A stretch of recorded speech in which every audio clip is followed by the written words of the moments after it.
In this video, I'll share practices that I follow when I use Word documents to write long manuscripts. Here are some of the practices that I use to help me navigate the Word document. The first one is to use navigation pane. You go to View, select Navigation pane. On your screen, you should be able to see a navigation pane on the left side. Right now, we don't have anything because I haven't set up my headings yet. For example, when you write a dissertation, you usually have different chapters. Let's say Chapter 1, Introduction. Chapter 2, Literature Review. Chapter 3, Methods. Chapter 4, Results. And Chapter 5, Discussion. For each chapter, we may have 20 to 50 pages.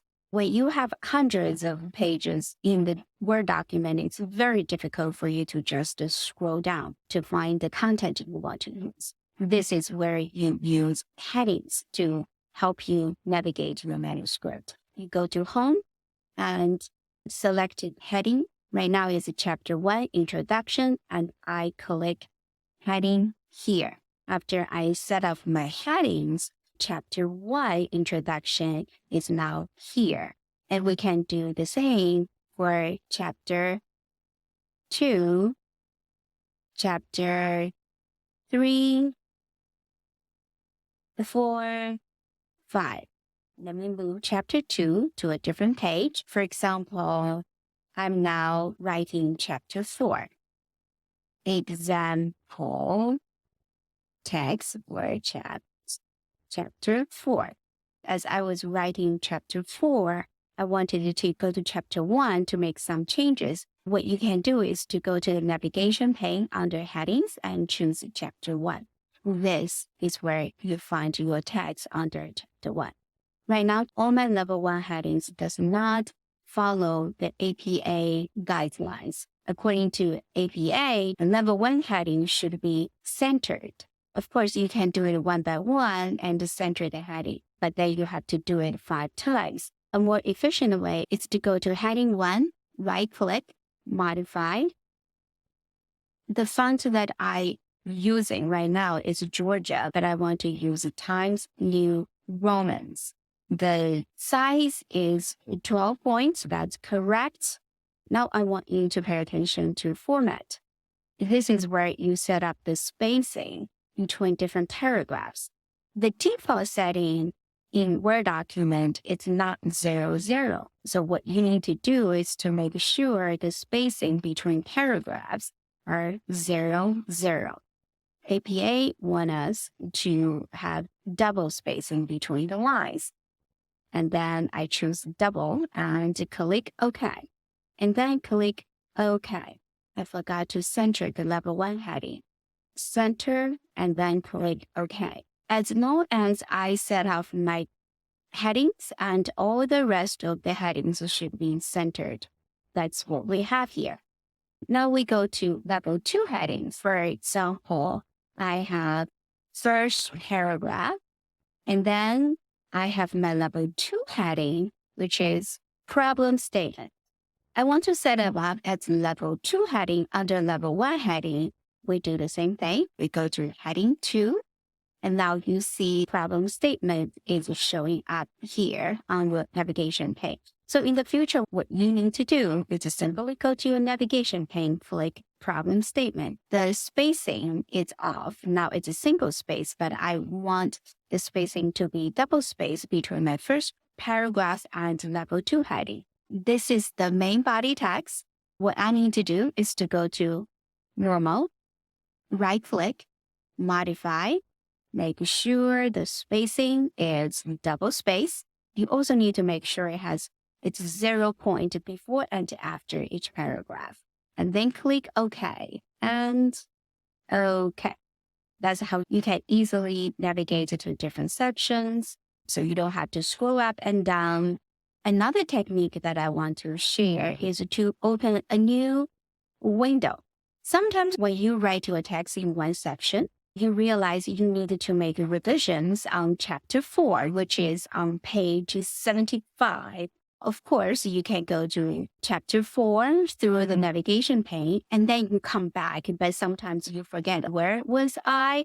What you can do is to open new window, but on this window, you still stay where you are.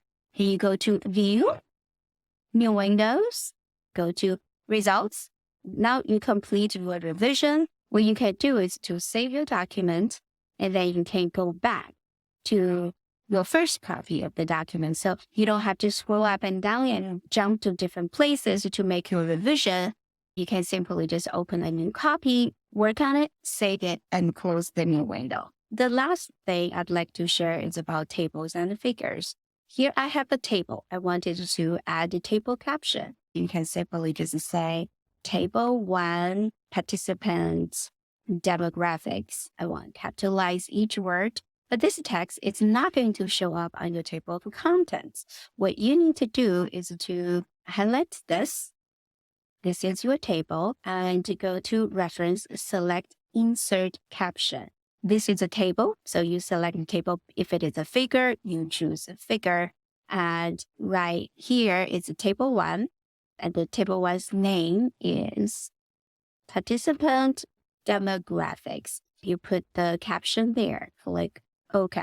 And then you adjust the font and the color, which is black. Because I use dark mode, black is showing up as white in this Word document. And then I delete this one that is not done correctly. The difference of using the procedures that I just showed you is for you to create a table of contents. First, create table of contents. That's the format that I want to use. Because I've already set up level 1 heading, level 2 heading, you can also set up level 3 heading, dates. Month 1 set up as level 3 heading. The format is not right, so I need to adjust my format. First, the color needs to be black. And I need to adjust my font and size and the format. Paragraph, make sure it's 0 point. And 0 point and double space. Click OK. Oh, I want it to be bold. And then bold, click OK. All levels 3 heading should show up here. Statement 1, statement 2. And then I go to table of contents, update my table, update entire table. My different levels of headings are showing up here.